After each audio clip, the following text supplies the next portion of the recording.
Alright, so before I start this video, I just want to say a few things. I think the Lakers still do have a chance, and I'm not a Lakers fan. I'm a Timberwolves fan, just so you know. Um, 13 teams have come back from a 3-1 lead. I honestly don't think the Lakers are going to be the 14th, but if there is a team that can do it, they still have the home court advantage. The last team that came back from a 3-1 lead, I think, was back in 2020, and they were playing Mike Conley and Rudy Gobert. um, that's not relevant at all, actually. That because that was the Jazz with Donovan Mitchell, and um, they would have won Game 7, but the last shot, the game-winning shot, just rimmed out. So I mean, it was the bubble as well, so it's like kind of crazy. But since then, there hasn't been anybody coming back from 3-1 in the first round of the NBA playoffs. Um, Only a handful of teams have come back from 3-1.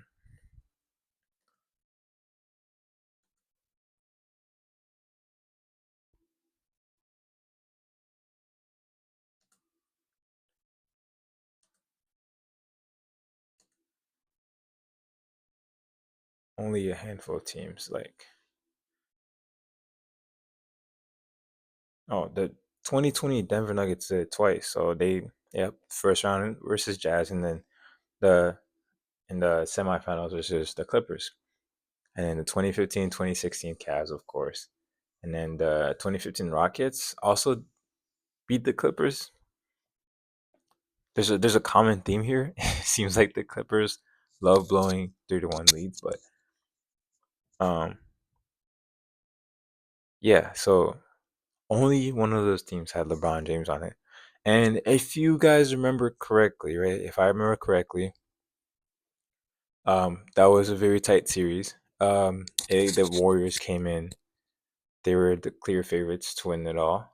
Obviously, they had a 73-9 record, one of the best records of all time. So people still say that team was the greatest team in basketball of all time. There was a game in there where Sean Livingston had 20 points.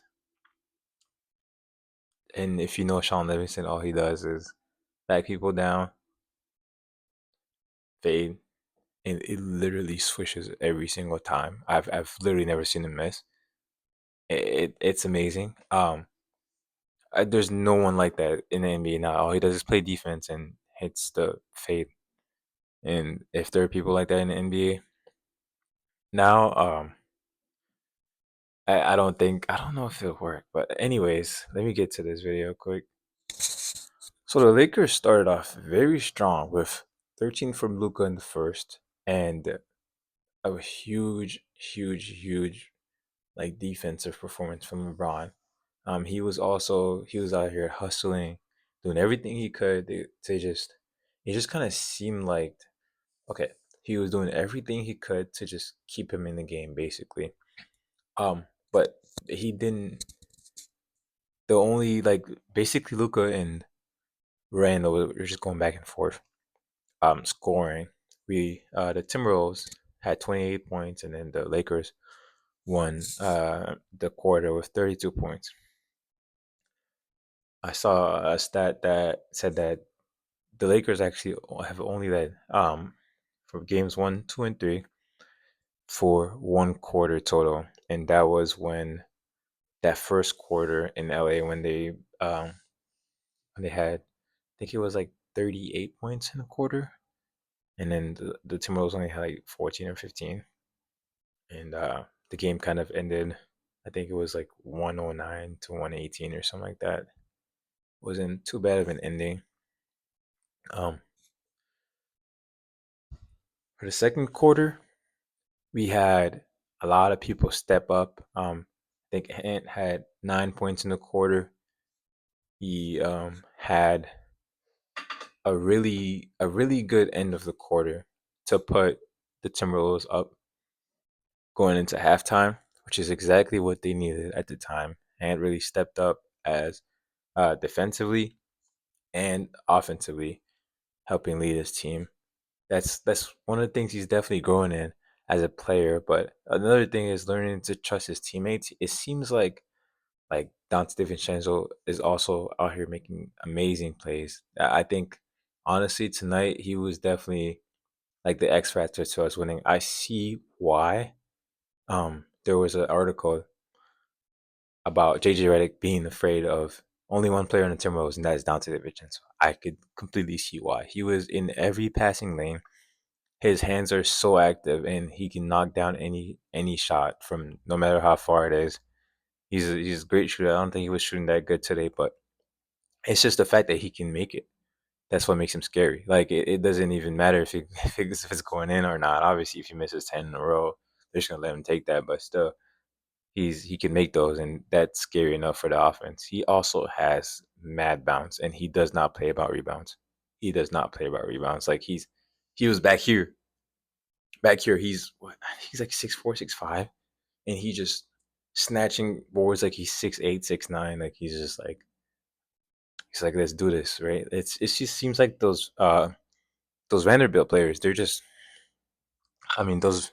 Sorry, it seems like those Villanova players. Villanova, they're just built different. Jalen Brunson, Mikal Bridges, I'm forgetting one, but they're just built different. They just hustle harder than seems like other NBA players, and no wonder why they won a championship. I mean, that just makes complete sense, right? Um, that's what you need on a team. And going into the third, the Timberwolves started off very slow. The Lakers went on a 14-0 run where LeBron and Luca were just tearing them down. Fresh. You know, it the best three players on the court at the time. Sorry, at the time, the best three players on the court were LeBron, Luca, and Anthony Edwards. And when you have two out of the best three players on the court, of course you're gonna go in those offensive runs. But um, there was a play where LeBron got to leak out, and he was right at the rim going up for a layup, and Mike Conley just comes out of nowhere and just pins it, gets the block, and somehow it's Timberwolves ball. And it was just like from that point on to the end of the game, it was just belt to ass. What does Patrick Beverly say? Belt to ass. It was amazing to watch. 14-0 run turned into a 23-12 Minnesota run, and then in the fourth, the Lakers only scored 19 points to Minnesota's 32. And from what I saw, it was mostly just 16 points from Ant. It was mostly just really good ball movement and everyone stepping up, especially Nas Reed. Nas Reed has not missed a single shot in the fourth quarter of all four games this year. Of all four games this series. Sorry. He hasn't missed a single shot in the fourth quarter of all four games this series. That is amazing. Like he literally is the X factor when it comes to the fourth quarter. Um, One thing I did see from the Lakers that was kind of bad, the lack of minutes from um, all the other players. One thing I did see from the Lakers was they kind of it feels like they overplay their starters. Austin Reeves ended the game with 5 fouls. He's not one to usually foul. Um, he is a decent defender, and it just seemed like he was at the wrong place at the wrong time a lot, and it kind of like out of necessity, maybe out of design a little bit. There was a lot of post ups with just him and Randall on the block, which is exactly what Minnesota wants. And if you're the Lakers, you don't want that because, well, Randall is one of the best in paint scorers, probably in the whole NBA. Um, there was a lot of mismatches, especially every time that anybody saw Luca in front of them, they went at them. I saw Jaden McDaniels going at LeBron today a few times actually, and it was just like eye opening. It was just like he has a lot of confidence. He's growing as a player. I feel like he's probably. pretty sure he averaged 30 in high school.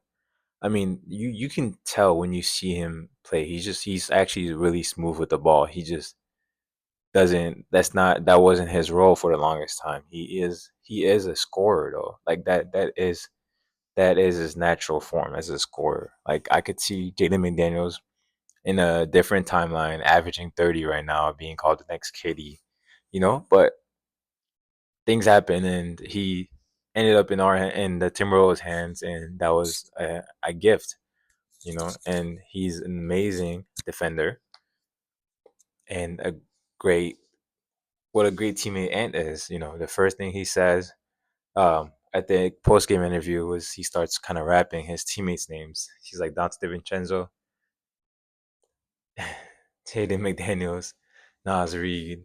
Don't forget about Mike Conley. Don't forget about Unk. Don't forget about Rudy Gobert. 10 rebounds, 5 points. He hasn't been scoring well this series. I don't know what that's about. I've seen I've seen Rudy play, and this was one of my first NBA games ever. I was the Spurs. I really wanted to see Wemby play because how do you have someone 7'4" handling the ball like that? And Rudy was just dunking all over him. I don't know what it is. He I know the narrative around Rudy Gobert is he's this unathletic, untalented kind of player. He just like kind of drops balls, but he doesn't. I mean, if you really watch the games, yes, there are some boneheaded plays, but go watch his good games too. Like go watch Rudy Gobert highlights. There are some highlight tapes out there. I remember when he was on the Jazz as well.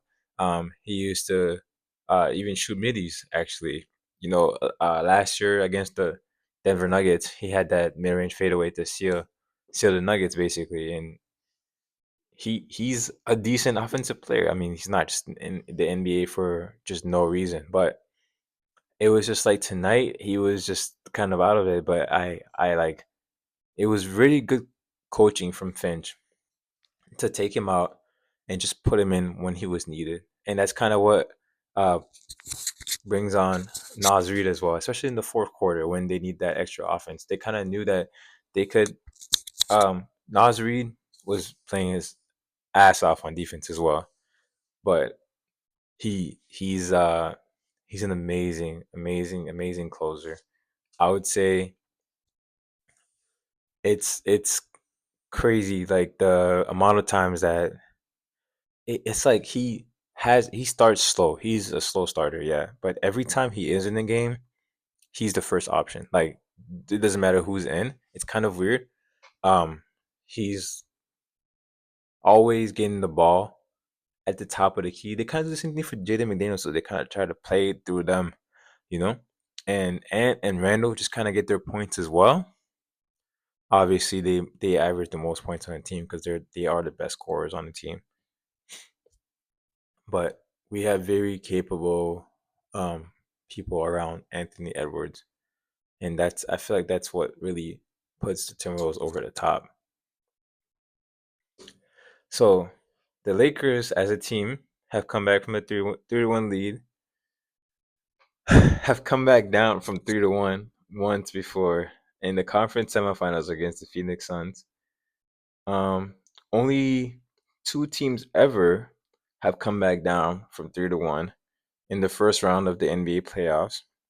And then, so the '03 Suns and the '06 Pistons, '06 Suns, the '06 Suns and the '03 Pistons versus the Magic. So chances are very slim. But there is still hope for the Lakers. But um, for Lakers fans, this season, I would say maybe not the game on Wednesday. It might not be the last game for LeBron as a Laker. He might not retire. He might retire. It might be his last game. But if they lose on Wednesday or if they lose on Friday, which is the most likely thing to happen, it wasn't a bad season. It was a good season. There's a lot of learning. First year as a head coach from JJ Redick, amazing. Honestly, 50-32. That's a great record for first year as a head coach. Your players actually like you. That's an amazing feat in itself because I feel like if the players are bought in, that's really all you need. In the NBA, there's a lot of other factors out there. That's for sure. You know, um,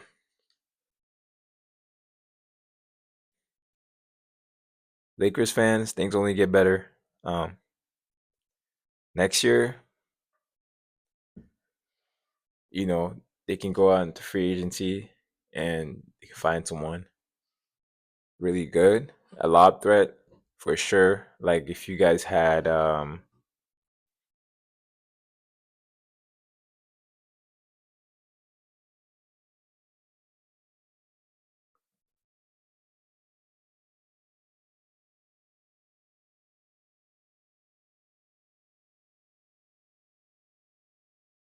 had Mark Williams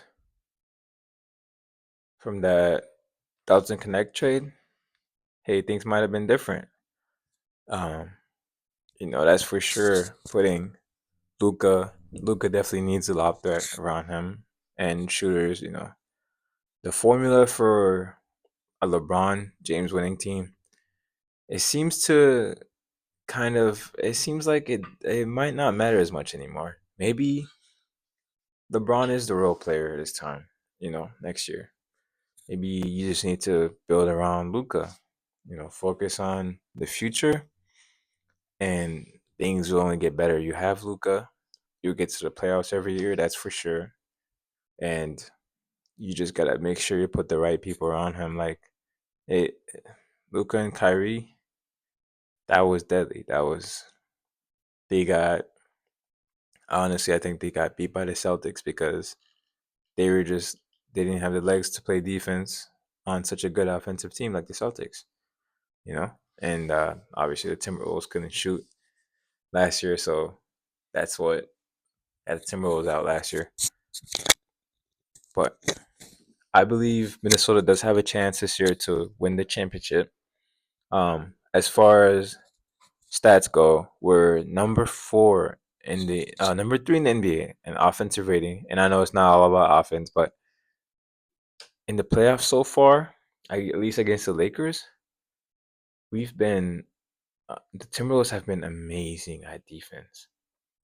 Like if you look at the stats, right? Let's go to playoffs.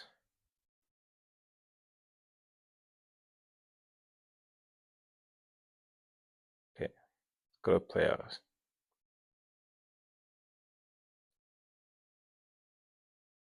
Okay, Minnesota is number 9 in defensive rating and offensive rating number two. Number two as far as offensive rating, net rating. The Cavs, the Cavs have a 25 net rating. Holy crap! But the Timberwolves are number 5 in net rating right now.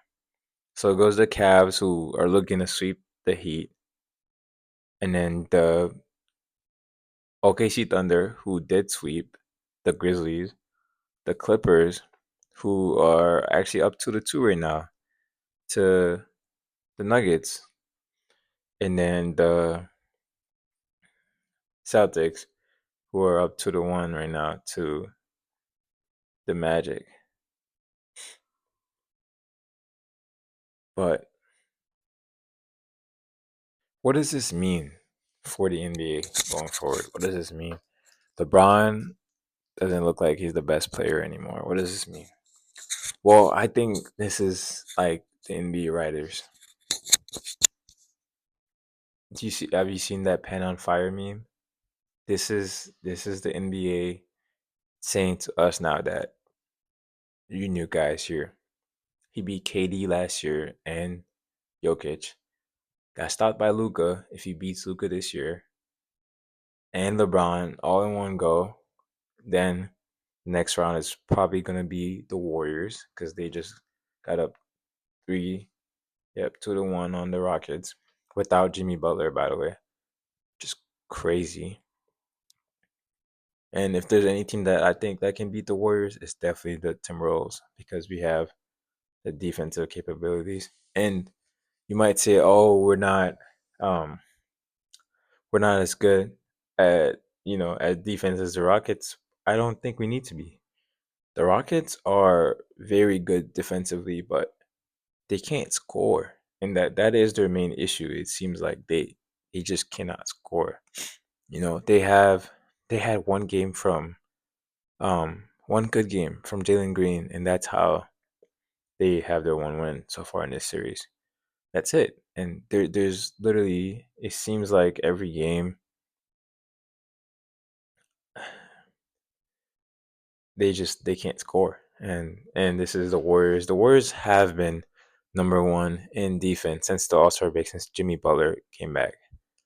And I don't know if that's a new scheme because it seemed like in game 3 here they were just fine without him. So we'll see how that goes.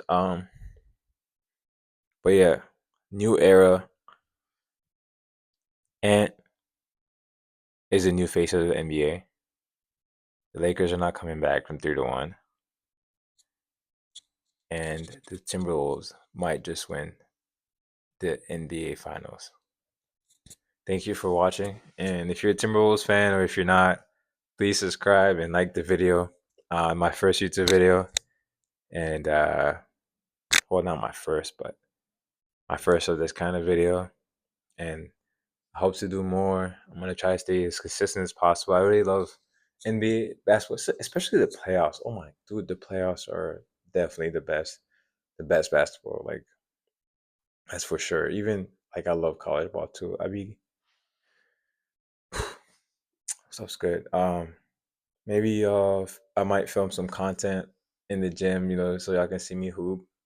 Um, I'm decent. I wouldn't say I'm NBA level, but hey, I think I'm a lot better than the average Joe, though. I'm not even gonna lie. So none of y'all can guard me. But thank you for watching and stay smooth. Bye.